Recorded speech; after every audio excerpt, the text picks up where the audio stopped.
damage output's going to be reduced by Sun, but notably that Raging Bolt is also going to have its probably special attack boosted by the Sun. So here we are getting into game 1 of round 5. We are going to see a lead of Glimmorahs and Fluttermane for Dawei and Raging Bolt for Rushil. Very interesting leads in general, but I do like the Raging Bolt here very much because it is going to be able to tank that.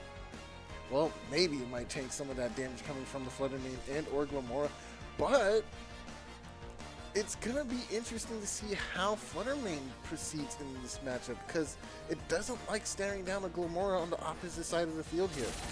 As it just goes for a spiky shield. Okay, interesting.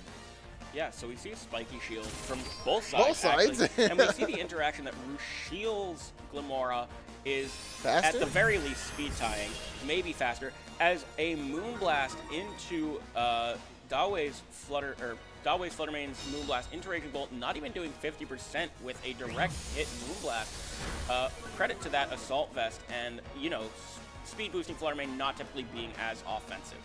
Now, it's going to be interesting to see what play they decide to go with here. Fluttermane obviously losing some of that speed because of the Electro Web, but it's still going to be able to push out a very, very hefty amount of damage into that Raging Bolt slot. But I wonder, why not just Terra and remove the weakness, right? But I guess there's a bigger plan for that Terra later down the line. Yeah, I think Rushil, if he's brought the Dondozo mode, really has to conserve his Terra for that Dondozo, as an Icy Wind comes out for the Fluttermane, and is going to be lowering the speeds of both of Rushil's Pokemon, and now Dawei's Glimmorah is going to have an opening to attack as it goes for the Meteor Beam, going to get +1 to its special attack as we wait with bated breath if this Meteor Beam will connect, not Power Gem, not Power Beam, Power Herb boosted Meteor Beam, and it is going to connect with Glimmorah and get the shift one-hit KO. Nice. It's definitely that lowered speed that enabled that to happen in the first place, and it allowed that Glimmorah to just outspeed and get the damage it needed to find that KO. But now we do see coming in, it's Dozo time, boyo. Yeah, so the big boss fish coming out right away, and Rushil not wasting any time thinking about what he's about to do this turn. He wants to get that speed boost. He wants to get all those boosts. Give me all the boosts. Give me my Tatsugiri's boosts.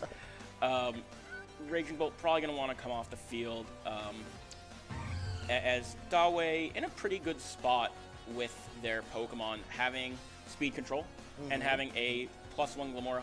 Probably, if I'm a betting man, I'll say it again, that Glimmorah going to want to go for a spiky shield here and let those speeds come more neutral, so Glimmorah can later come and do more damage to Dondozo without the threat of being KO'd. Here comes the Tatsugiri, and it will now activate the Commander ability, doing fusion dance and becoming one. And now this Tatsugiri will be ascending to the next level. Yeah, so taking a page out of the Metamorph's book, going Super Saiyan 2 even further beyond. Even further. But we see a Terra coming out from Dawei's side in the form of a Terra Grass. Glimmorah knowing, okay, I don't want to take Wave Crash, I don't want to take Earthquake, I'm going to play it safe here. Fluttermane going for that Protect and keeping itself safe as well. I wonder what move Glimmorah decided to go for, as Earthquake is the move that's going to come out. Yeah, so Earthquake, critically for this Glimmorah, gonna set a layer of those Toxic Spikes. That does pitiful damage to Not Glimmorah. enough at all. And a Sludge Bomb likely gonna come out here. Could do some really, really big damage and also threaten a poison. Dondozo with Unaware, I believe, is not going to care about that +1 special attack boost. Not at all. Let me check my notes here. Yes, the Dondozo is Unaware, so it's not caring about that +1 special attack boost, but still doing a considerable amount of damage nonetheless. Yeah, not just, you know, it's going to be a good amount of damage on the Fluttermane, but it's 50%, so I don't expect it to be knocked out. Yeah, so the second layer of Toxic Spikes is now up. Fluttermane barely hanging on as it's going to throw out an Icy Wind, going to miss the Tatsugiri, of course, being in Dondozo's mouth, hiding away, as Dondozo is now at +1 speed. +1 speed. Glamora throwing out another Sludge Bomb. Is it going to poison this time? The Still no. poison's not going to come through, and it's actually pivotal that that poison does latch on, because it will allow Dondozo a fewer opportunities of attacking, but it's going to be fine. And it will go for a Protect here. Interesting. Yeah, I think it's interesting to note, I forget if the Fluttermane was at +1 or -2 speed, but Dondozo did outspeed Fluttermane despite the booster energy with that speed drop. So very well could be a Fluttermane that's not above 190 speed if Rushil is running a max speed Dondozo. I genuinely have no idea. Even though I have the stats in front of me, I'm not looking at them. So just important to take in how these speeds interact. As Moonblast actually comes out from Dawei, opting not to go for an Icy Wind, and an order up going into Glamora is going to be enough for the KO. It is nice. Finding that KO was very important in this situation. We're playing a little bit behind. Went for that Protect just to scout out what it was that Glamora wanted to do. Found a way to get in and do some more damage. And now getting a boost to boot with that too, and the leftovers recovery. Things are looking up for our friend Rushil here. Yeah. Excuse me. Yeah, Rushil. Rushil. I think it's interesting that Dawei didn't go for an Icy Wind there to get more damage off with Glamora, instead just throwing out a Moonblast. As Urshifu hits the field, and being that single strike Urshifu does not care about this Dondozo's typing, and it is enough with the guaranteed critical hit to get the knockout. And it went before Fluttermane, crucially. So this Tatsugiri sitting on the field is going to go ba-da-da-da-da-bye. That's 143 HP gone for Tatsugiri, as the Raging Bolt is going to hit the field and was already notably low, and Rushil's likely going to throw in the towel on this one. Maybe get some more information out, as it also is important to note that Rushil did not use Terra this whole game. No Terras were used, completely conserved, and still was able to find a clean victory here. It's looking pretty good for Dawei. Not much adjustments needed on their behalf, but man, Rushil's gonna have to choose a new core to start off with. And I do love that Fluttermane did come into this match expecting that Snow core to come into play here, but didn't get a chance to see that play out, though. Yeah, I think Dawei actually played their lead pretty perfectly. Yeah. Just looking at it. And I did comment that Rushil never used Terra. That's not necessarily a bad thing. Looking over this game and reviewing it, I don't think it was wrong. I think it was actually 100% correct. You don't want to waste the Terra on Glamora, because you know that a power or boosted Meteor Beam is enough for the KO. Yes. You don't want to Terra the Dondozo to Grass because you're weak to the Sludge Bomb. Yes. You don't want to Terra the Raging Bolt to Fairy because it's weak to the Sludge Bomb.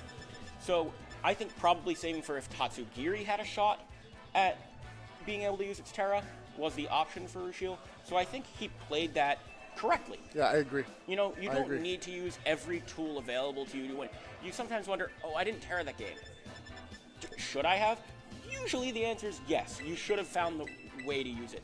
But in this case, Rushil recognizing, no, it was 100% correct not to use it. And I think that's an important lesson to learn, is not to go in with what you don't need. I also think that speaks volumes to how good terrestrialization is as a mechanic.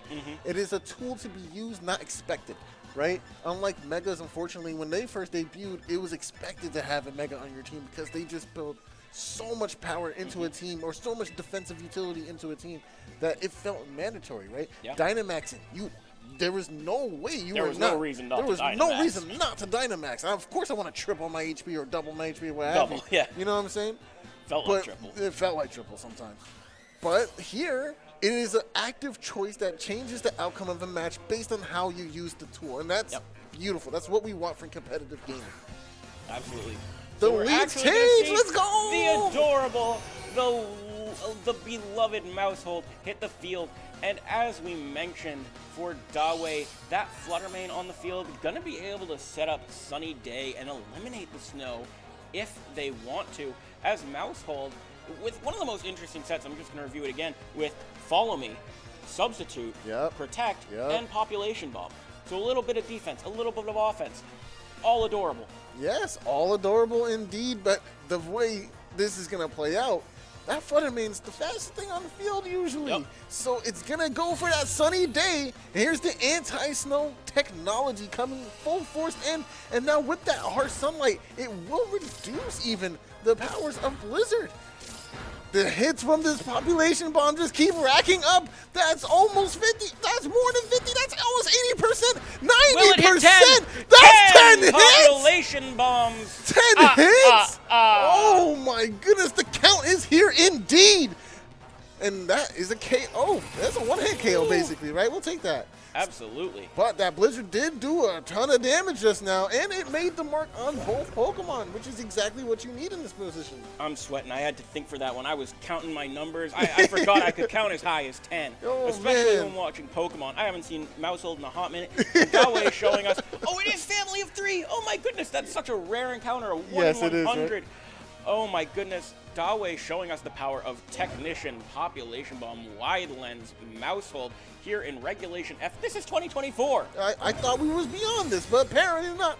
As Dozo goes for this protect, trying to protect its life points and life energies just a little bit longer. And correctly so, as those attacks did go right into Dozo here. Ninetales taking another attack, but what move did it go for? Oh my god! Population bomb! The no switch into Tatsugiri just goes for the population bomb into Ninetales. Is it going to hit enough times to be the knockout here? Oh, Count him out. I think no that was 8 way! or 9 after the icy win. Mousehold, Mousehold, Mousehold, Mousehold, 7. Mousehold, Mousehold. Yo, come on. Unbelievable. I caught you in the Genjutsu, my Stuff. brother. We ain't leaving. We here now. This is not a pair down. This is not some round 1 craziness. These are 4-0 players. Yes, They know their team. yes. What is happening? I never expected to see a Mousehold go this crazy. Dondozo looking like a bozo right now before this Mousehold, bro. 100%. Oh, no. that's not- Dondozo, Oh, Rushil no. doesn't even want to play anymore. The mice are making everyone give up. That's 17 mice. He said, GG, you got that one, cuz we going to make Stacked in a it trench right on to the coat. next. Oh, nah, bro. That was crazy. That was over as fast as it began. I'm lost for words. I never expected to see what I just saw. I really thought that Rushil would have something up his sleeve for something like this. I'm shocked.